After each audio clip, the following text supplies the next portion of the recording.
దేవుని నామమునికి సమస్త ఘనత మహిమ ప్రభావములు కలుగునుగాక. దేవుడు అద్భుతాలు ఆశ్చర్య కార్యములు చేయగలిగిన సర్వశక్తిమంతుడు. కాబట్టి తన బిడ్డల జీవితాల్లో సహాయము కోసం ఆయన సృష్టిని కూడా శాసిస్తాడు. ఇటువంటివి పరిశుద్ధ గ్రంథంలో చూడగలము.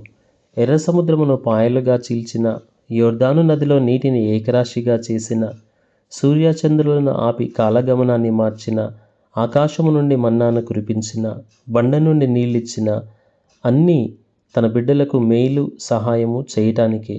ఇటువంటి పరిస్థితుల్లో సహాయము పొందుకున్న ఆనందము కంటే ఆ సహాయంలో దేవుని శక్తిని చూసి భయము కూడా వేస్తుంది.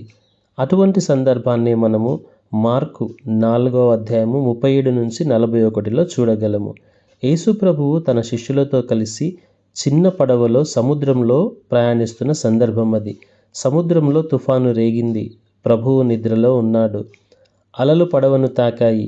ప్రభువు నిద్రలోనే ఉన్నాడు. నీళ్లు పడవలోకి వచ్చాయి. ప్రభువు నిద్రలోనే ఉన్నాడు. ఆ పరిస్థితిని చూసి భయపడిన శిష్యులు ప్రభువును లేపి, బోధకుడా, మేము నశించిపోతున్నాము అనగా ప్రభువు లేచి గాలిని గద్దించాడు. సముద్రమును ఊరకుండుము అని చెప్పగా గాలి మిక్కిలి నిమ్మళమయ్యింది. పరిస్థితి ప్రశాంతమయ్యింది. ఎక్కడ సముద్రంలో మునిగిపోతామోనని భయపడిన శిష్యులకు సహాయం దొరికింది. అయితే ఇక్కడ వారు సహాయంలో పొందుకున్న ఆనందము కంటే ఎక్కువగా ప్రభువు శక్తిని చూసి మిక్కిలి భయపడ్డారు అని వాక్యము సెలవిస్తుంది. మన జీవితాలలో కూడా ఎటువంటి తుఫాను లాంటి పరిస్థితి అయినా ప్రభువు సహాయాన్ని తీసుకుంటే ఆయన శక్తిని చూసి భయపడే అంత గొప్ప సహాయమును మనము పొందుకోగలము.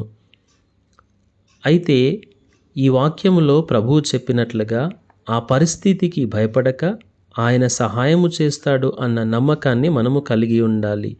అప్పుడు నిన్న, నేడు, రేపు ఏకరీతిగా ఉన్న ఆ సర్వశక్తిమంతుడి సహాయం మనము పొందుకోగలము. ఆమేన్.